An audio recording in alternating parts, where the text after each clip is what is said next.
¿Cómo es estar desde el lado incorrecto de la historia? Un vocero de los Estados Unidos me invitó a ponerme del lado correcto de la historia. Yo estoy en el lado correcto, estoy con mi pueblo, con la voluntad de los venezolanos y las venezolanas, y estamos dispuestos a dar la vida por defender esta versión de la historia. Esto es un golpe de Estado que tiene 20 años ocurriendo. ¿Cuál es la clave? Es el imperio estadounidense y la burguesía venezolana tratando de retomar el control de la riqueza nacional. Es tener el control geopolítico de Venezuela y además combatir nuestra ideología política, que es el socialismo democrático bolivariano.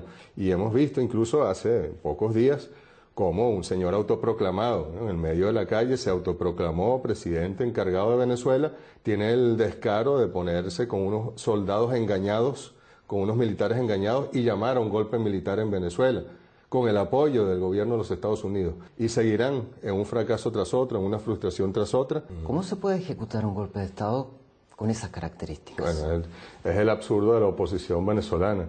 ¿Qué estaban buscando ellos en esos días? Lo mismo que buscaron en el 2002 con el golpe de Estado, o que han buscado en los distintos capítulos, la muerte de venezolanos, el enfrentamiento. Y sobre ese dolor, construir una narrativa épica de la represión, de la dictadura, de la tiranía, y sobre ello buscar una intervención militar internacional. Ese ha sido su constante, su patrón a lo largo de los últimos años. Mire, si yo fuera un militante de la oposición venezolana, parte de su electorado estaría muy frustrado, ¿no? Un señor que logra fugarse, porque no es una liberación, él se fugó en medio de la confusión del golpe de Estado en proceso, y en vez de plantar con valentía, de estar al frente de un proceso en el que ellos dicen creer, ¿no?, se refugia en una embajada o en otra, con su esposa, con su hija. Un señor que se autoproclama en el medio de la calle, que llama a un golpe con unos militares engañados, que pide una invasión como el señor Guaidó. Con esa oposición, porque es la que tenemos, lamentablemente, aunque hay partes de la oposición que se han diferenciado de este liderazgo, hay que buscar el diálogo con ellos y buscar el diálogo con Estados Unidos. Sería inútil dialogar con la oposición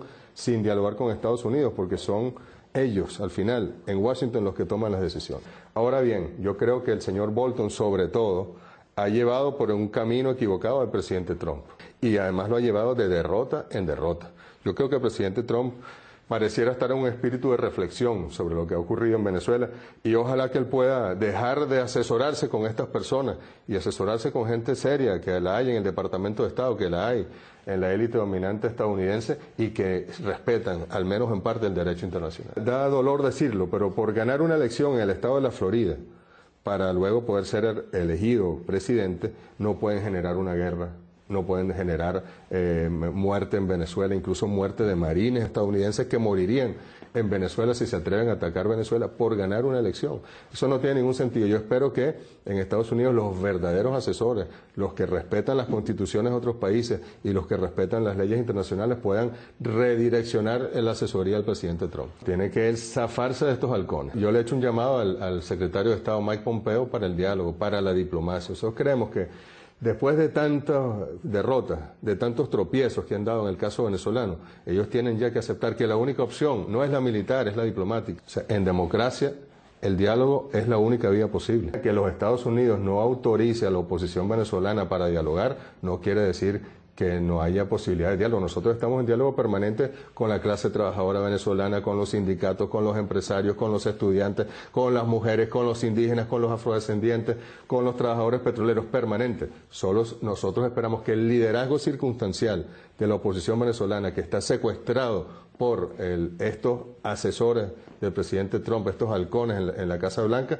tengan la capacidad de liberarse o de pedirle permiso a sus jefes y sentarse a dialogar y hacer política con P mayúscula y hacer democracia con D mayúscula. En 2017, ¿qué pasó? Se fueron a las calles, 4 meses de violencia política, pero las quemaron seres humanos, los quemaron vivos, murieron 9 de ellos, porque eran morenos, porque eran negros, porque parecían chavistas, los quemaron, ¿no?, como el Ku Klux Klan, ¿no?, venezolano. Murieron cientos y tantas personas en las protestas. Y el presidente Maduro llamó a una elección, la elección de la Asamblea Nacional Constituyente. Se negaron a participar y la tomaron como combustible. El día que se eligió la Asamblea Constituyente, se terminaron las protestas. Fue con la democracia. De ahí fuimos a elecciones con la oposición participando a los gobernadores. Perdieron 19 estados de 23 estados.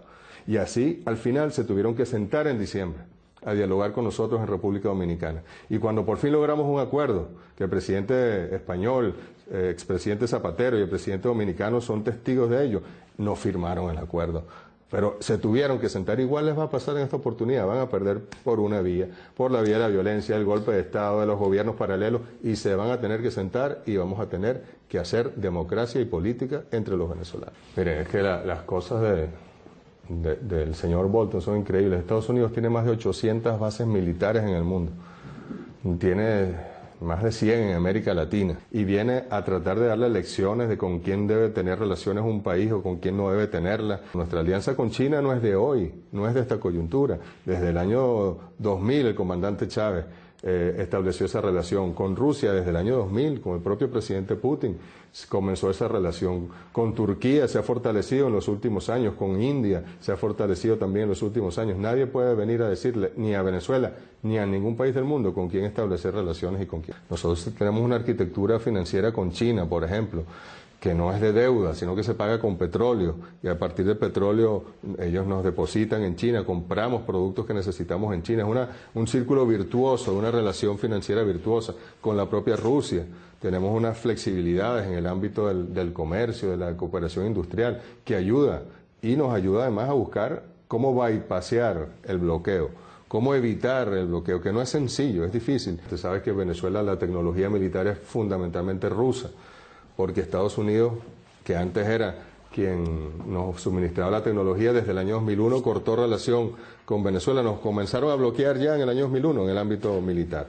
Entonces hemos desarrollado alternativas con Rusia. Ustedes han visto al representante permanente de Rusia en Naciones Unidas activo en la defensa del derecho internacional, de la Carta de Naciones Unidas, y en consecuencia en la defensa de Venezuela, que es una consecuencia de lo primero, y está allí presente. Nosotros le agradecemos mucho a la diplomacia rusa, al presidente Putin, al canciller Lavrov, el haberse desplegado en la defensa del derecho internacional, porque termina beneficiando y protegiendo la soberanía de Venezuela. Hasta ahora la posición sobre Venezuela entre Rusia y Estados Unidos es incompatible, así mismo la han calificado aquí en Rusia. Yo creo que Rusia es uno, como China también, han desarrollado como potencias que son unas relaciones con el mundo a partir del respeto al derecho internacional.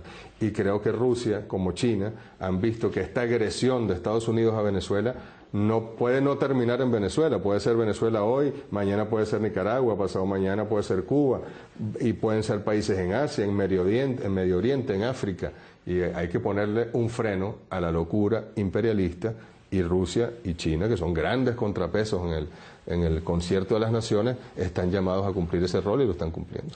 Mira, a veces es impresionante cómo el presidente de Colombia y el de Chile compiten entre ellos para ver cuál de los dos es más querido por el presidente Trump, que es como su jefe empresario político. Y entonces compiten a ver quién agrede más a Venezuela, quién emite más odio hacia Venezuela, quién toma más acciones contra Venezuela, para que el presidente Trump los reconozca un poquito más y les dé mayor, los promueva, como dicen en inglés, los ascienda, ¿no? en esa empresa que están tratando de convertir a América Latina en una empresa de los Estados Unidos, y no se va a permitir. Los pueblos no lo van a permitir. Entonces sí es verdad, hemos mejorado nuestra relación con los pueblos, pero hay élites que están gobernando determinados países de América Latina y el Caribe que se han prestado a ser parte de la agresión contra Venezuela, que es una obsesión absurda. Mira, hay un principio en las relaciones internacionales que es la tolerancia política. Nosotros no podemos, esto no es ni la Guerra Fría, y mucho menos en América Latina. Nosotros no podemos decir vamos a destruir los países que creen en el capitalismo o en el neoliberalismo, porque ese es el sistema que tiene el 80% de los seres humanos del planeta pasando hambre, ¿no? Nosotros tenemos que tratar de hacer nuestro cambio desde adentro y de ir ganando aliados en el mundo y en América Latina, y que los pueblos vayan tomando decisiones. No es aislando, no es atacando. La intolerancia política es la antidiplomacia, es el antisentido de las relaciones internacionales. Entonces nosotros lamentamos que haya asumido esta posición el gobierno de Colombia, que no ha podido ni siquiera controlar un conflicto interno, que tiene años, que no puede cumplir con sus compromisos con la paz. El gobierno no los cumple, que tiene zonas que necesitan, esas sí que tienen crisis humanitarias, en la Guajira colombiana, en buena parte del territorio colombiano, y no se ocupa de ello. Tú ves un canciller, el canciller Olmes Trujillo, lo que hace es Venezuela, Maduro, la tiranía, Maduro, Venezuela. ¿Y dónde está la política exterior de Colombia? Yo creo que al gobierno colombiano le va a pasar factura al gobierno del presidente Duque en cualquier momento.